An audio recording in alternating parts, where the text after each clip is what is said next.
As we know कि आजकल market में ओबेसिटी की मात्रा बहुत ज़्यादा बढ़ने लगी है, ना कि सिर्फ एडल्ट लेकिन आजकल यंगस्टर्स और बच्चे भी ओबेसिटी की तरफ आगे बढ़ रहे हैं। एंड ऑफ कोर्स बहुत सारे लोग ऐसे भी हैं जो वज़न कम करने के लिए एक्साइटेड भी है, इंस्पायर्ड भी है, मोटिवेटेड भी है और वो अपना वेट लॉस करने की शुरुआत भी कर देते हैं। बट द कंसर्न इज कि लोग ये सोचते हैं कि अगर वेट लॉस करना है तो सिर्फ कैलोरी कंट्रोल करेंगे, कम खाना खाएंगे, डिनर का खाना कम कर देंगे और हमारा वजन फटाफट से कम हो जाएगा। क्या सही तरीका है ये?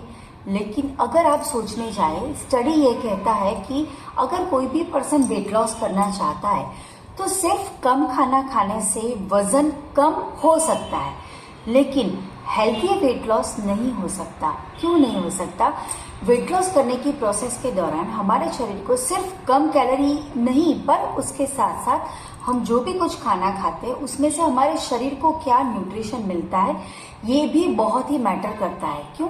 क्योंकि वेट लॉस की जर्नी में हमारे शरीर से काफ़ी सारे मसल लॉस भी होते हैं, वाटर लॉस भी होता है, फैट यूटिलाइज होना शुरू हो जाता है, तो बॉडी को सारे न्यूट्रिएंट्स की रिक्वायरमेंट होती है। और हम करते हैं क्या? हम कम कैलोरी इंटेक करने के चक्कर में बहुत सारे इंपॉर्टेंट न्यूट्रिएंट्स को मिस कर जाते हैं जो हमारे बॉडी को नहीं मिल पाते और उसकी वजह से वेट लॉस जल्दी जल्दी होता है, लेकिन बॉडी का न्यूट्रिशन लॉस और हेल्थ लॉस भी हो जाता है। फॉर एन एग्जाम्पल, कुछ लोग ये सोचते हैं कि वेट लॉस करना है तो डिनर में सिर्फ और सिर्फ सैलड खाएंगे या तो सिर्फ थोड़े से स्प्राउट्स खा लेंगे।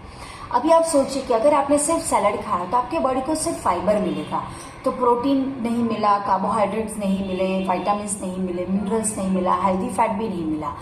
इसी तरह मान लीजिए किसी ने सोचा कि मैं सिर्फ स्प्राउट्स खा रहा हूँ तो कुछ छोटी अमाउंट में उनको शायद विटामिन्स और मिनरल्स मिल जाएंगे और उसके साथ साथ प्रोटीन मिलेगा, लेकिन उसके अलावा का जो हेल्दी फैट है या हेल्दी कार्ब्स है ये सारी चीज़ें मिस हो जाएगी।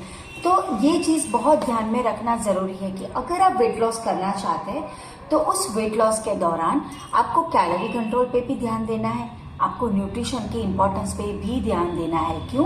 क्योंकि आजकल के खाने में उतनी अच्छी मात्रा में हमें न्यूट्रिशन नहीं मिलता।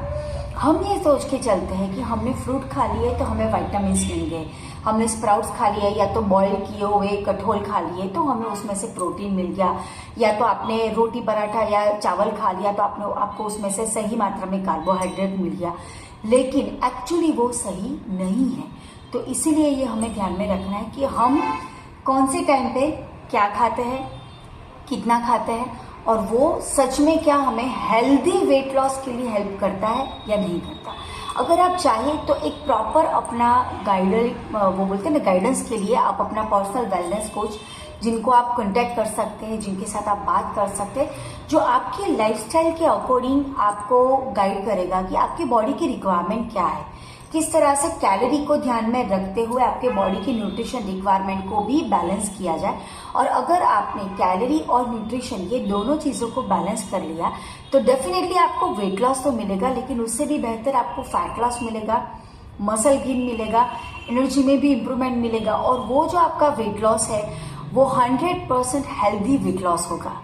ऐसे ही इन्फॉर्मेशन के लिए आप हमारे साथ जुड़ते रहिए, हमारी चैनल को सब्सक्राइब कर सकते हैं आप और अपने फैमिली फ्रेंड्स के साथ इसको शेयर भी कर सकते हैं। और अगर आपका कोई भी कंसर्न है तो ऑफकोर्स हमारा इंस्टाग्राम पेज भी है, फेसबुक पेज भी है, आप उस पर हमें डायरेक्ट मैसेज कर सकते हैं जहाँ पर आपका कोई भी कंसर्न है, आपका कोई स्पेसिफिक क्वेश्चन है जिसका आप आंसर चाहते हैं तो हम उसके लिए भी आपको गाइड करेंगे। सो मिलते हैं हमारे नेक्स्ट वीडियो में। Till the time, bye bye everyone.